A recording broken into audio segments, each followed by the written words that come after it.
العراقي لإكمال أنشودة المطر. كرة عرضية عالية رأسية، الله!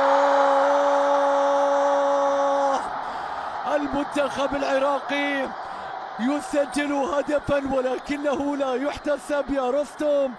أي يسجل هدفا ولكنه لا يحتسب يا رستم. انظر إلى الكرة العرضية من ضرغام، انظر إلى الراسية من رستم، هل تجاوزت أم لا؟ شايف هذه اللقطة من هذا المكان، نشاهد ونتابع هذه كرة رستم، هل تجاوزت؟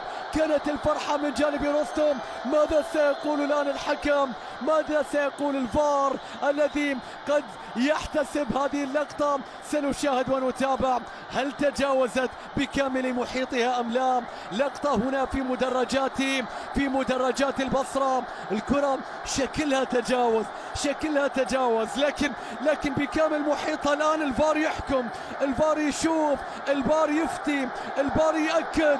المنتخب العراقي مشاهدينا متابعينا، رستم يريد أن يحتفل والعراق تريد أن تؤكد ضمان هذه النتيجة وضمان بالتأكيد هذا الهدف وهذه النقاط. ما زال القرار، نشوف ونتابع، نشوف قرار حكم المباراة وقرار الفار اللي ما زال أيضا ينتظر حكم المباراة عادل النقبي. لحظات ترقب هنا في ملعب البصرة، كرة عرضية مثالية من ضرغام، رأسية مثالية كانت أيضا من أسو رستم اللي كان بدون أي رقابة، لكن الفار لم يقل كلمة بعد، الفار لم يقل كلمة بعد. العراق تنتظر مشاهدينا، العراق ينتظر مشاهدينا قرارا حاسما من قبل حكم المباراة عادل النقبي.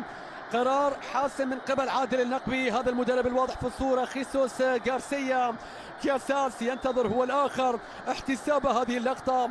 هذا رستم مشاهدينا متابعينا، ما زال يترقب، لسه ما خبروه، لسه ما وجهوه، ما قالوا له. نشوف ونتابع، هذا رياض شراحيلي المنتخب العراقي مشاهدينا متابعينا في لقطة الهدف الثاني، والآن مراجعة الهدف الثاني مستمرة من قبل الفار. ماذا سيقول حكم المباراة؟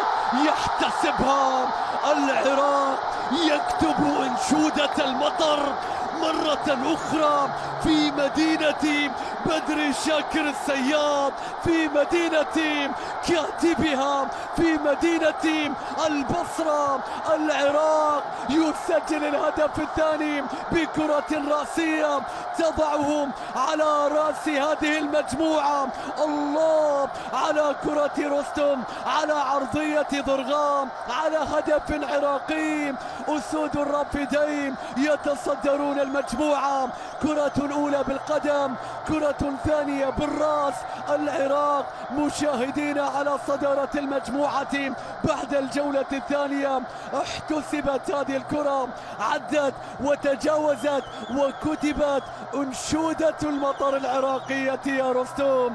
2-0 يتقدم المنتخب العراقي بهذه النتيجة هنا في ملعب البصرة، هنا في هذا اللقاء. فرحة كبيرة لجماهير المنتخب العراقي، سعادة كبيرة بالنسبة للمنتخب العراقي ولاعبيه.